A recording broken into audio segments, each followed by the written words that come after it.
illusion, expanded identity possession is life. Life in a deluded way possesses, and the possession itself is felt as its own identity because of illusion.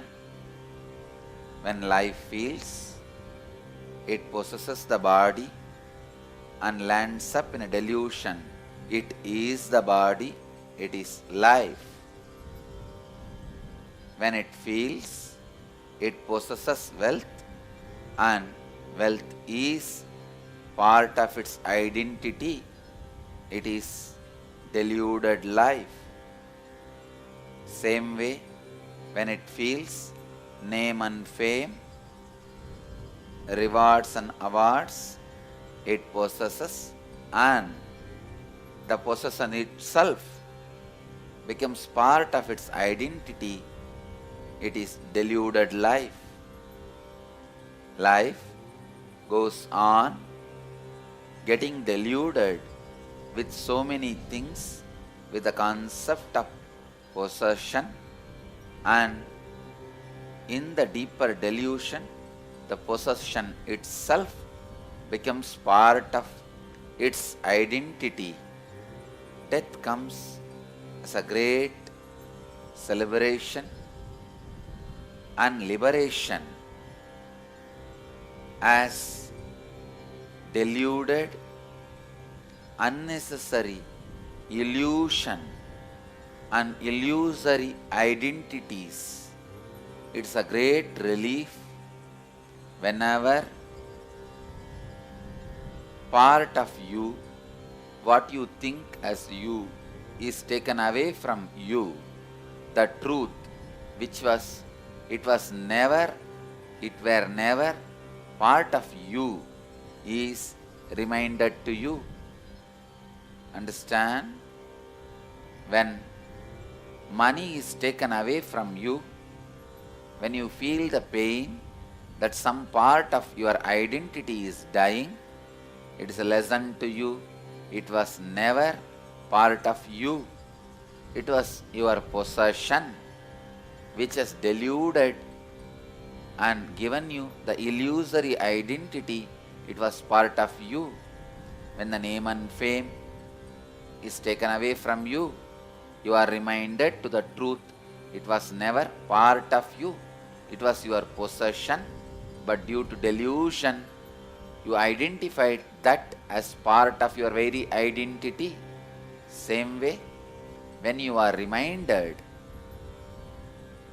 the body on which your multiple identities continue to grow, the brain on which the perception of your multiple identities are experienced by you, when that is taken away from you, the very ground on which your multiple possessions and the possibility of that possessions giving the delusive feeling you are part of those possessions, and those possessions are your identity, is taken away from you.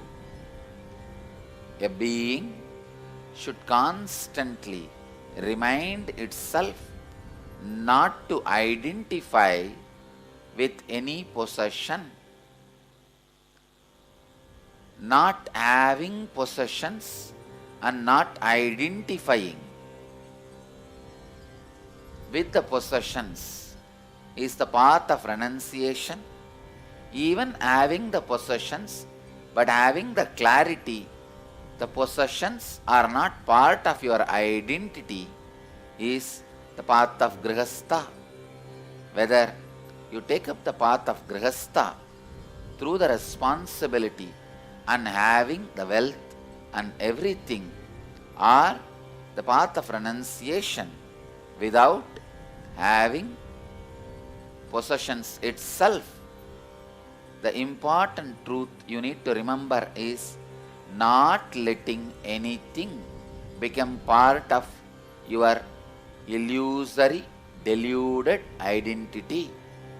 Whether you have possessions or not does not matter. That should not become part of your identity, which is already deluded. When the source gets deluded by identifying itself by the on the body, body itself is your possession. But when you identify the possession of body as your identity, the delusion of the identity begins. When the delusion of identity starts, it leads to multiple identities, like identifying yourself with your wealth, with your name and fame, with all other possessions.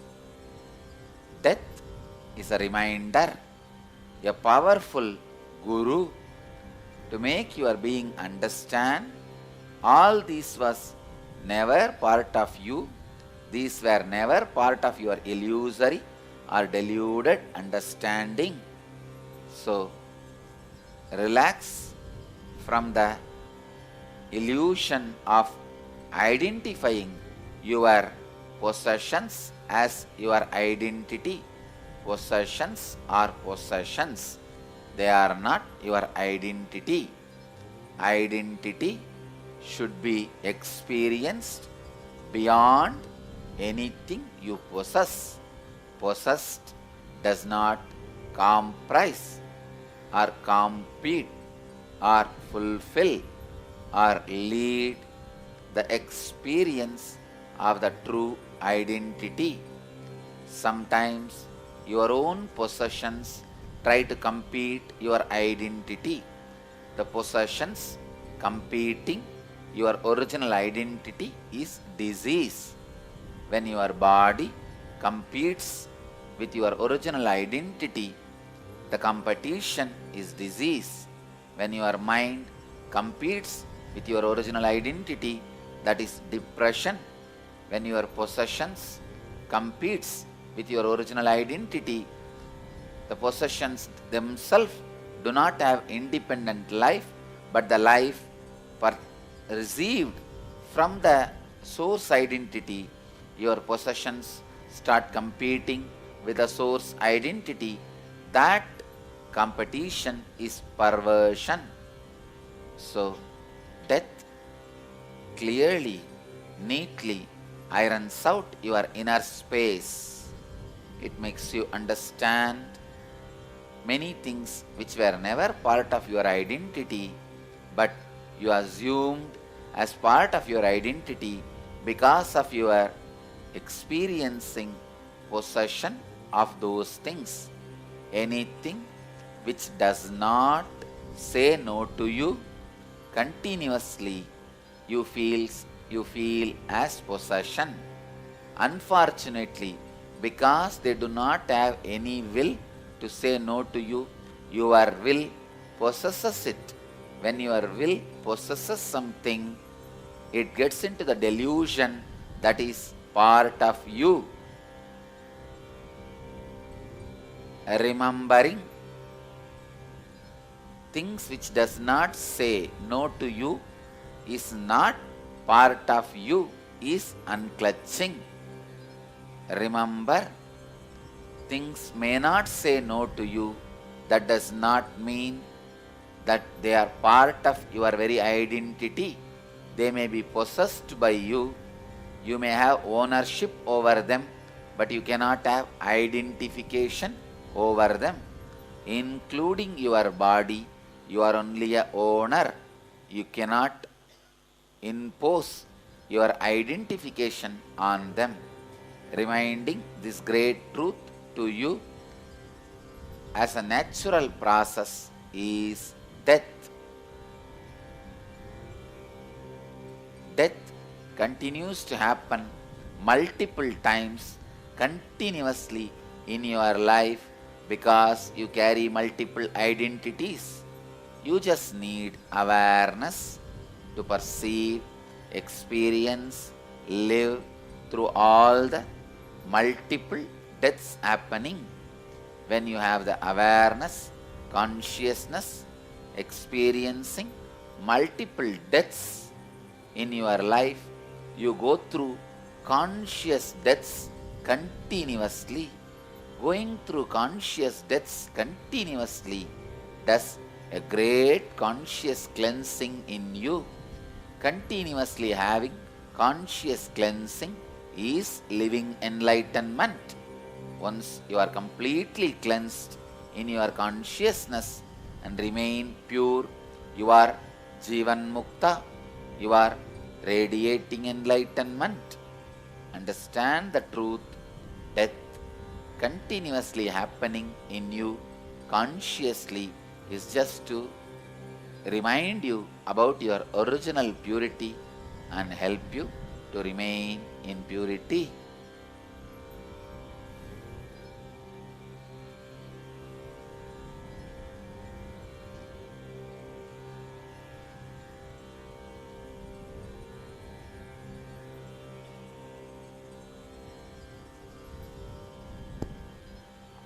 The first question today we have is from Sundar from San Diego Tirualavai Center. Dear Kalabhairava, yesterday you explained about the Nirbhaya meditation.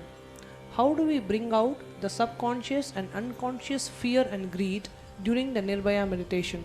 Thank you. When you again and again go through the Nirbhaya Dhyana, naturally in few days your subconscious and unconscious patterns open up. In cosmic law, there is no separate subconscious or unconscious. Only the deeper layers on which you are not able to lay your hands immediately, you name them as subconscious or unconscious. Again and again, feeling your patterns, you reach the subconscious and unconscious. There is no need for separate process other than the simple, straightforward Nirbhaya Dhyan.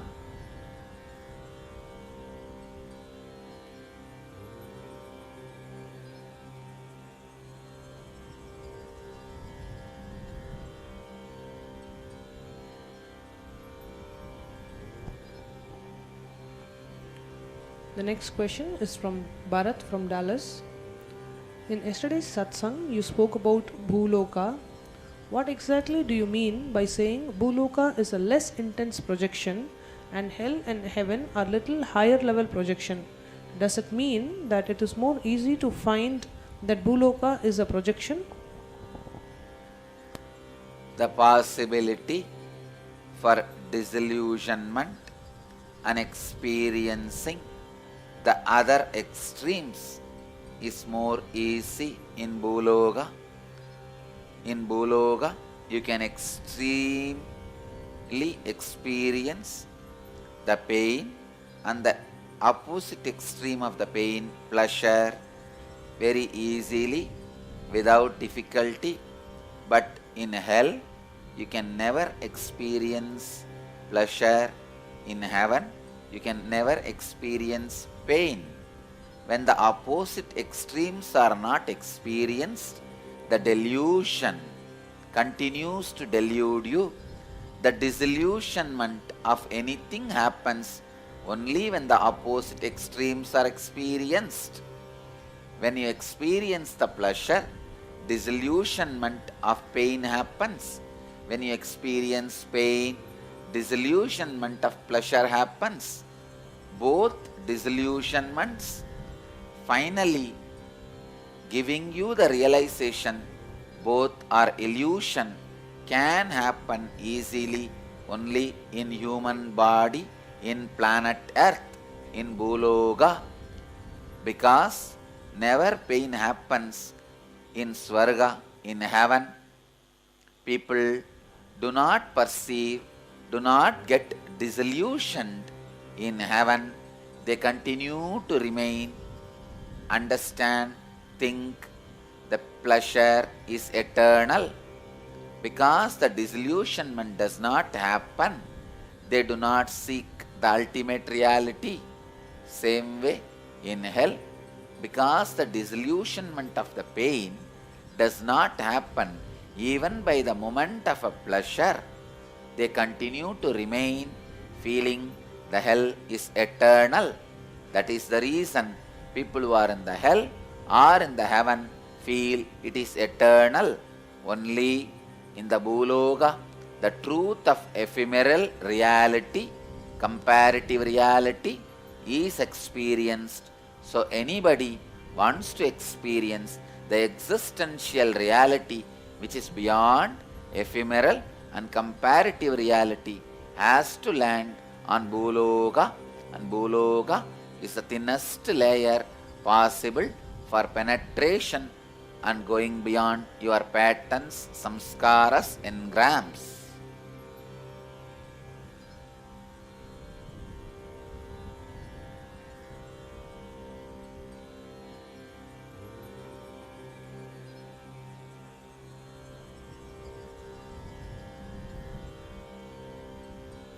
Any space, you are made to experience both the extremes again and again, will make you reach consciousness.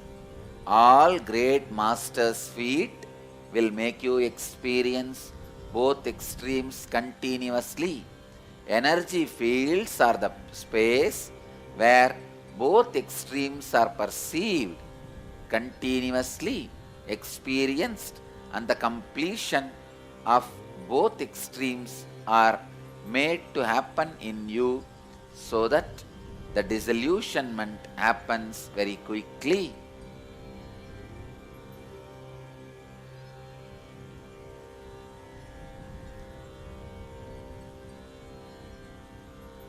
The next question is from Murali.